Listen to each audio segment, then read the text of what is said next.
Bismillahirrahmanirrahim. Assalamualaikum warahmatullahi wabarakatuh. Alhamdulillahirabbil alamin. Assalatu wassalamu ala asyrafil anbiya'i wal mursalin wa ala alihi washabbihi ajma'in, amma ba'd. Selamat pagi segenap peserta didik, khususnya kelas 10 IPA SMA Negeri 1 Anjatan tahun pelajaran 2020-2021. Semoga kita pada hari ini dalam keadaan sehat walafiat, sehat jasmani dan rohani, amin ya rabbal alamin. Baik, sebelum saya memulai materi pelajaran pendidikan seni budaya pada hari ini merupakan jumpa awal kita di tahun 2020-2021. Terlebih dahulu saya memperkenalkan diri. Saya Muhammad Subhan, SPD, MPD di SMA Negeri 1 Anjatan. Saya sebagai guru pendidikan seni budaya.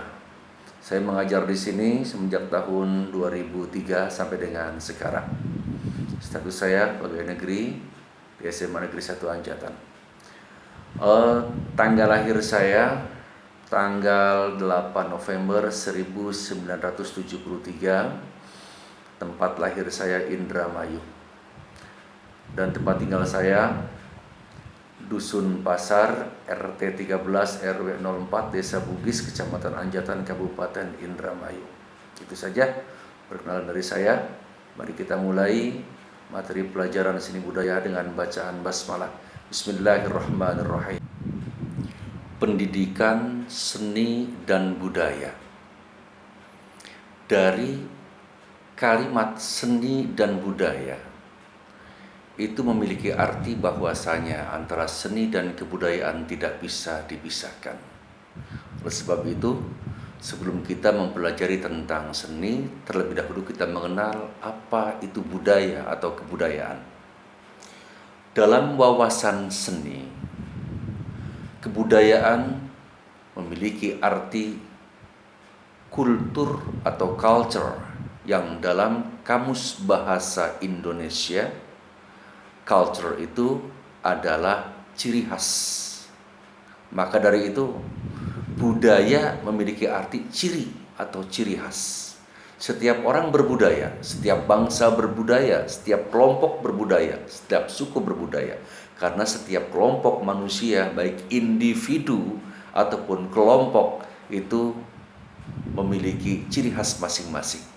Dan kita sebagai manusia yang berbudaya, karena kita punya ciri khas masing-masing, punya tipe yang berbeda-beda, punya keinginan dan kebiasaan yang berbeda-beda.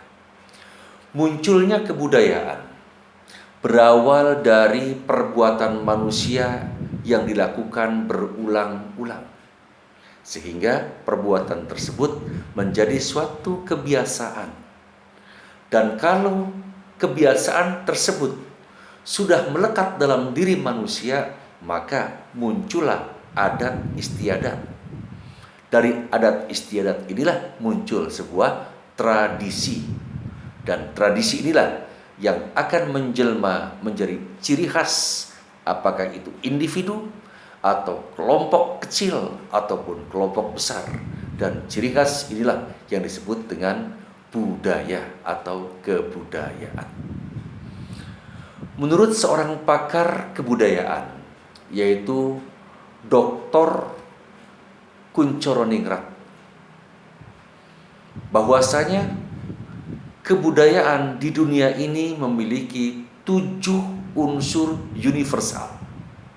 Universal artinya global atau luas. Berarti secara luas, secara global, kebudayaan di dunia ini memiliki 7 unsur. Yang pertama adalah sistem religi. Sistem adalah aturan, religi adalah agama.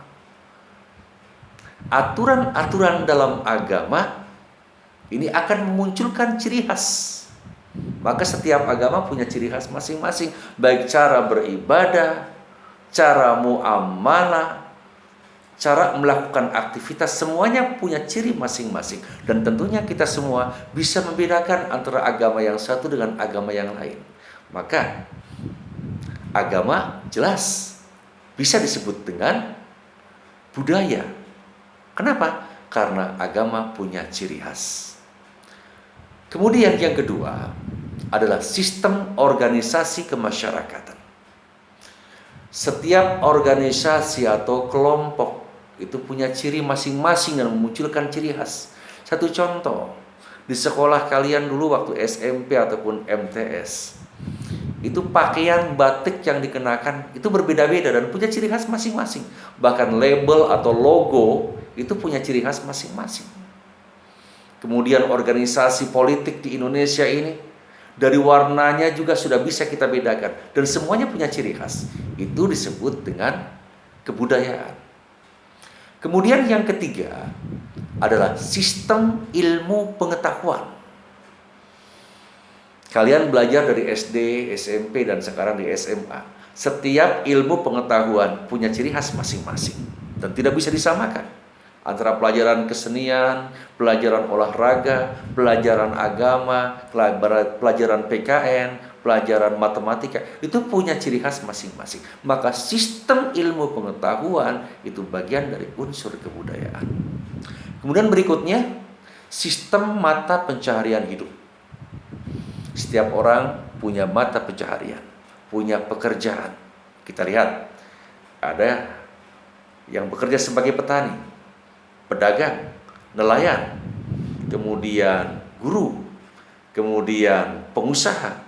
Kita lihat, apakah mereka sama latar belakangnya? Apakah aktivitas mereka sama? Apakah pakaian yang dikenakan sama? Jelas berbeda. Mereka punya ciri khas masing-masing. Kemudian berikutnya, sistem teknologi dan peralatan.